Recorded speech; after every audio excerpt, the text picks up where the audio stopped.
In the world of tentacles, and brains, and kisses, and there are only 4 heroes who can get stuff done. Only dwarves, now in Baldur's Gate 3. Have you ever wanted to play Baldur's Gate 3 as a true dwarf? Unfortunately, the game is not made for the bearded folk. And I don't mean that the door handles are too high. The game definitely lacks old-school classic fantasy dwarven vibes. And none of the romanceable companions is a dwarven lass, or even a dwarven lad if your axe swings that way. But fear not, my brethren, I will teach you how to tame this goat and create a full dwarven hard as rock and stone war party to tear through this game in style. Baruch Kazad! By the way, greetings. I'm not a witcher. I don't even think there could be dwarven witchers. I doubt those sorceresses could handle such fervor. So let's dive right into the matter. How to play Baldur's Gate 3 as 4 dwarves. Why 4, you ask? Well, you are quite right. 1 dwarf is enough of a force to be reckoned with. But if you can have more than 1 dwarf, why wouldn't you? Of course, the best way to do that would be to invite 3 of your dwarven friends to play multiplayer. But if you are all responsible adults, you may simply not have the free time simultaneously, so playing together could be challenging. But do not despair. Thanks to several great mods, many of which are accessible right from the game itself, you can lead a group of 4 true dwarves, even as 1 player. Here is the list of what you will need to make your dream come true. If you're not familiar with modding, don't worry, at the end of this video I will put a guide on how to do it even with the mods that are not officially supported. And all the links will be in the description of this video. But first, I will try to convince you why you need all of these mods in your game. And then I will provide an example of ideas that would contribute to the dwarven vibe in your playthrough. First of all, the essential mod Custom Companions, which lets you create your own companions from scratch. It gives you a magic wand to do just that. So you can have a full party right from the start of the game, inside the tentacle ship. All of your dwarves will be infected with tadpoles from the start, just so you know it. So, start new game, make your main character, use the wand, repeat the character creation process 3 more times, and you're good to go. All original companions you meet will recognize that you already have a full party, just as if you are playing a multiplayer game with 3 other players. The mod is officially supported, so you can just find it in the search bar of the mods menu inside the game and activate it right away. So convenient. Of course, we should have started from the very beginning, the character creation. And to ensure that we can create old-school dwarven characters, we should add another great mod, simply named More Beards. Actually, it's 3 mods, because the other 2 parts add even more beards. And even for different races, not just dwarves. Even for, oh my gods, elves! No, I can't look. But for those who find these beards to be too tame and modest, there is another mod that would make your ancestors proud. Big Dwarven Beards adds several really luxurious options of your dwarf's facial hair, and I recommend using this mod even if sometimes the beard animations look a bit weird. So, the mod More Beards is available in the game, and Big Dwarven Beards must be downloaded and installed manually, but it's quite a simple process. Just watch the end of this video where I explain it. Vanilla games sadly have very limited options for the voice of your character. What was that? Let's hope the locals are friendly. Be wary. This place is trapped. It's open. There's magic keeping this chest sealed. Where to next? All 4 male voices sound familiar and suitable for a human or an elf, but not for dwarves. But there are several mods that change the standard voices for AI-altered versions, like for example, the voices of Baldur's Gate 1 and 2 characters Kagan, Yazlik, and my favorite voice, Korgan. Where the hells are we?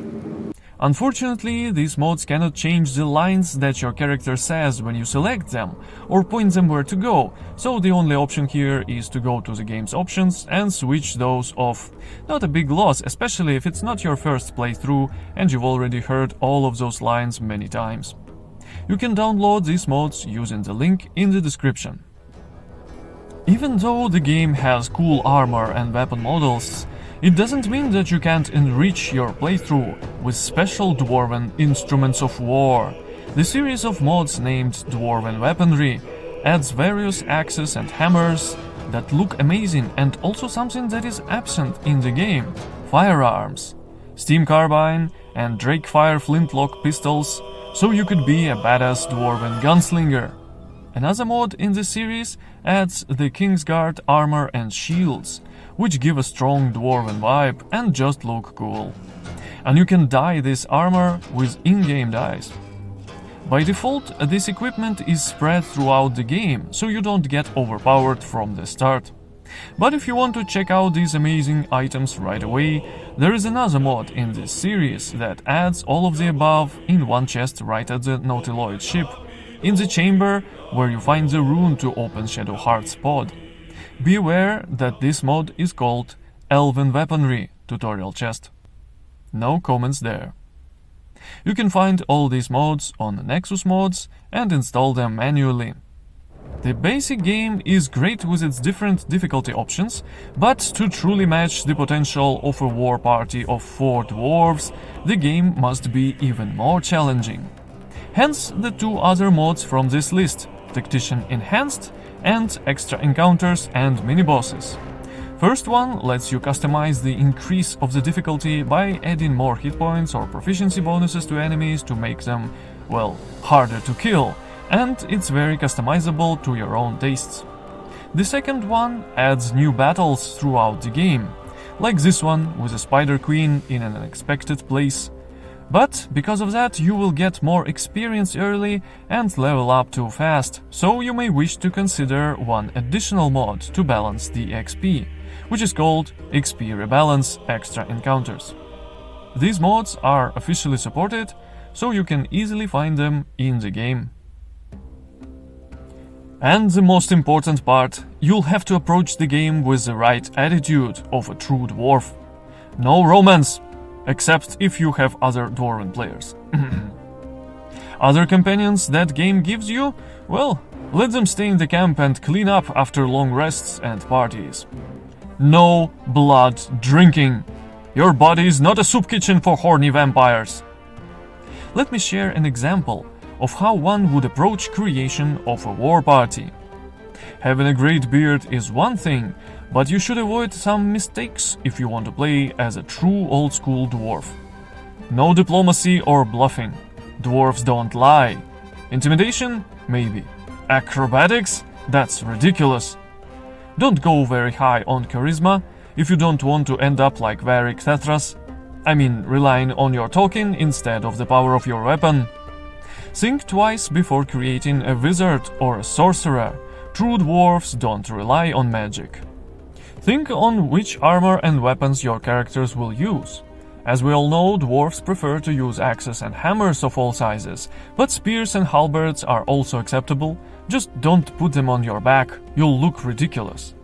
Crossbows are a classic. Leave the swords and daggers and bows to other races. Of course, all of your characters should aim for the heaviest armor you can find.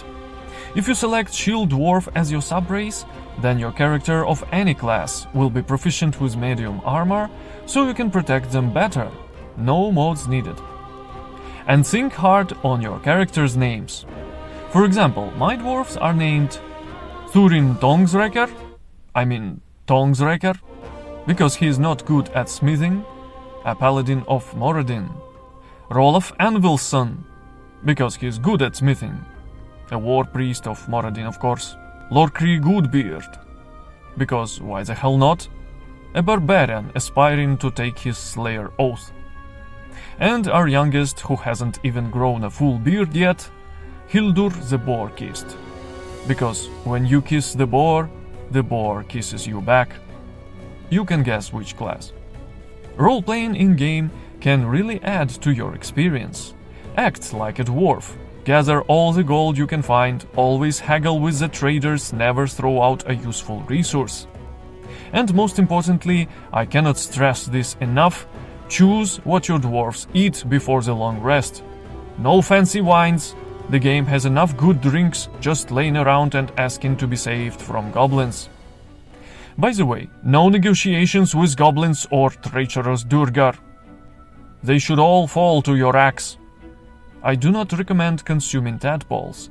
This repulsive magic is beneath the dwarves. You can do without it. Also, they taste vile. Important point. Your camp should be reinforced.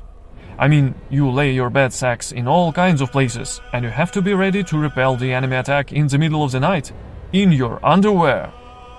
To protect the camp, I advise collecting crates and barrels and building some semblance of fortifications with those.